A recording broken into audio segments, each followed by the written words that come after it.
Hi అందరికీ. ఈ video అయితే చాలా స్పెషల్ నాకు. ఎందుకు అనుకుంటున్నారా? చెప్తా.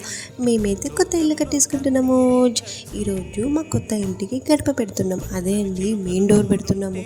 ఎక్కడైనా సరే గడప పెడుతున్నాము ఇంటికి అని అంటే ఎవరు వచ్చి పూజ చేస్తారు? ఇంటి ఆడపడుచులే కదా. సో నాకైతే ముగ్గురు ఆడబిడ్డలు అనమాట. వాళ్ళు ముగ్గురు కూడా వచ్చేసి మంచిగా గడప కడిగి పసుపు రాసి బొట్లు పెట్టి పూజ చేశారు.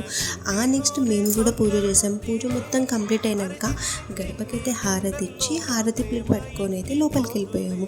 ఇక మా పని అయితే అయిపోయింది. మరి ఇంటికి వచ్చిన చుట్టాలందరూ కూడా లోపలికి రావాలి కదా. సో గడపకైతే అందరూ నవధాన్యాలు వేసుకుంటా, ఇంటికి ఏ ఆటంకం కావద్దు, ఇల్లు మొత్తం మంచిగా అయిపోవాలి అని నవధాన్యాలు వేసుకుంటూ ఒక్కొక్కరైతే లోపలికి అయితే వచ్చేసారు. ఇక మరి మన ఇంటికి వచ్చి మన గడపకి పూజ చేసినప్పుడు మన ఆడబిడ్డలకి కట్నం పెట్టకపోతే ఎట్లా? అందుకే మేము నలుగురం కూడా ఒకటే రకం చీరలు అయితే తీసేసుకున్నాము. మేమైతే ఇట్లా సెలబ్రేట్ చేసుకున్నాం. మీ దగ్గర మీ ఏరియాలలో ఎట్లా సెలబ్రేట్ చేసుకుంటారు? కామెంట్ చేయండి. వీడియో మొత్తం చూడండి. సరే, ఉంటా మరి. బాయ్.